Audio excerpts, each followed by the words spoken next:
Mahal mo ang Diyos, pero hindi mo mahal ang kapwa mo? Ako po si Father Fiel Pareha, at ito po ang ating segment, ang Daily Devotion, na kung saan tayo po ay magdarasal, magbabasa at magninilay kasama ng salita ng Diyos sa buong taon. Manalangin tayo. Sa ngalan ng Ama, ng Anak at ng Espiritu Santo. Amen. Halina, banal na Espiritu, liwanagan mo ang aming puso at isip nang maunawaan at may sa buhay namin ang iyong salita. Amen. Our Bible passage for today is from the Gospel of St. Matthew chapter 19, verses 16 to 22, and I read it for you. Then someone came to him and said, "Teacher, what good deed must I do to have eternal life?" And he said to him, "Why do you ask me about what is good? There is only one who is good.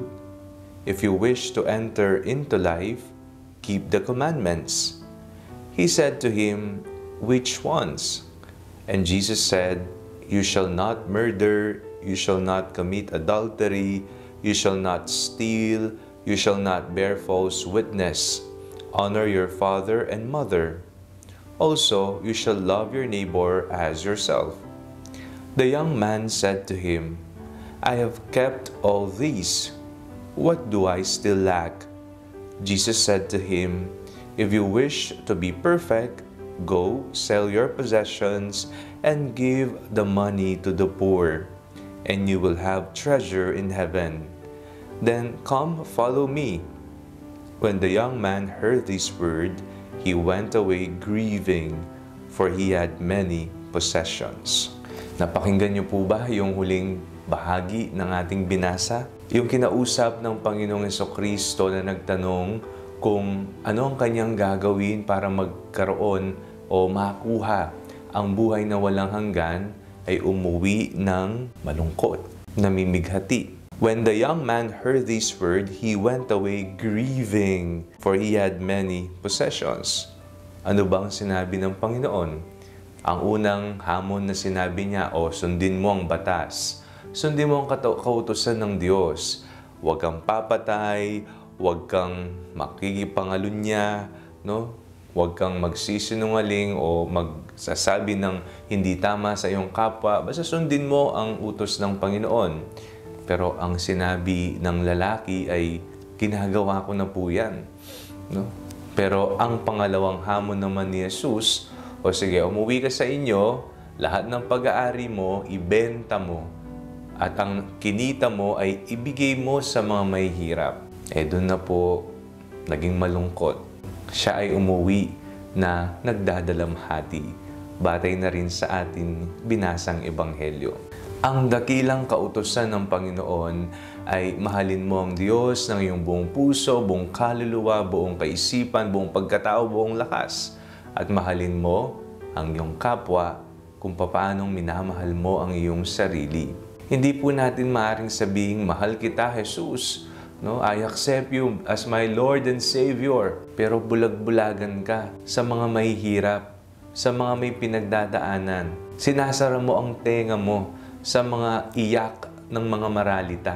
Hindi po maaring isara mo ang mata mo, no, kapag nakikita mong may mga dukha o may mga taong may pinagdadaanan. Hindi po ganon. Sapagkat ang tunay na pagmamahal sa Diyos ay hindi po napuputol doon sa sabihin mong mahal kita, Panginoon. Kung hindi, ito po ay nagpapatuloy sa pamamagitan ng ating personal na pagsaksi sa pagmamahal na ito. Ano po yun? Ito po yung pagmamahal natin sa ating kapwa. Tayo po, minsan nababansagan tayong mga hipokrito. At minsan totoo naman, sapagkat sa loob ng simbahan tayo napakabanal. Pero paglabas natin, umaasta tayong hindi tao. Umaasta tayong hindi katoliko. Umaasta tayong hindi tagasunod ni Kristo. Minsan nagiging mas masahol pa tayo. Isa po itong malaking hamon sa ating lahat, na maging totoo sa pagmamahal sa Diyos sa pamagitan ng pagmamahal natin sa ating kapwa. Manalangin tayo. Panginoong Jesucristo, Biyayaan niyo po kami ng grasyang magawa naming masalamin ang iyong pagmamahal sa aming kapwa. Nawa ang aming buhay ay maging isang buhay na saksi, maging isang buhay na patotoo ng iyong dakilang pagmamahal sa mundo. Amen. Sa ngalan ng Ama, ng Anak at ng Espiritu Santo. Amen. Huwag po ninyong kalimutang i-like ang video ito, mag-comment po kayo and share it with your family and friends. Ang Panalangin Bago Matulog ay may sariling Facebook page na po. Huwag niyo pong kakalimutang mag-like at mag-follow dito and do not forget to subscribe to our YouTube channel. I-click niyo lamang po ang link na nasa description ng video ito o kaya naman po i-just search Father Fiel Pareha. God bless you po.